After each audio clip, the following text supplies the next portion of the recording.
शौनकादि ऋषि सूत जी से कार्तिक का महत्व बताते हुए कहते हैं कि एक बार नारद जी जब द्वारका पहुंचे तो वहां सब रानियों ने नारद जी का बड़ा सम्मान किया। उस समय सब रानियां पटरानियां बैठी हुई थी। नारद जी से पूछा कि ये बताइए कि मनुष्य भगवान की भक्ति के लिए, परमात्मा के दर्शन के लिए तरसते रहते हैं। हमने ऐसा कौन सा पुण्य किया है जिससे कि परमात्मा का हमें सानिध्य प्राप्त हुआ। नारद जी कहते हैं कि हे देवियों, तुमने बड़ी अच्छी बात पूछा कि सत्यभामा को लेकर सुंदर स्वरूप प्राप्त हुआ है। इसके पीछे कारण ये है कि ये पहले जन्म में एक ब्राह्मण की बेटी थी। थोड़े दिन में ही इनके पति की बीमारी के कारण मौत हो गई।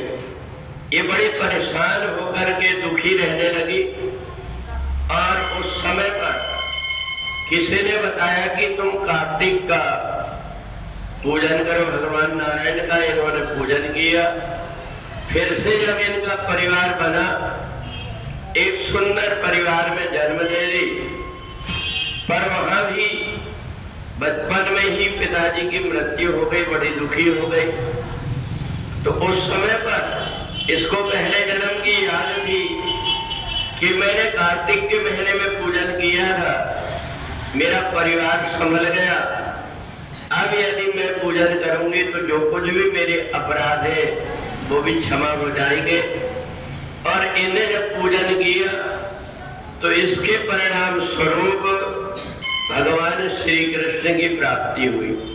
तो इसलिए कार्तिक के महीने में जो भी व्यक्ति जिस इच्छा को लेकर के भगवान नारायण का पूजन करता है, भगवान नारायण जैसे हम भगवान विष्णु के ऊपर जल की धार छोड़ते हैं, अब ऐसे ही हमारे जन्म जन्मांतर के पाप नष्ट होने लगते हैं।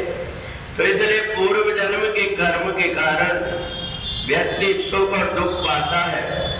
और इसलिए कार्तिक के महीने में जब वो उठ करके प्रातः काल भगवान नारायण का पूजन करता है तो उसका जप भी हो जाता है, तप भी हो जाता है और भगवान की पूजन भी हो जाती है।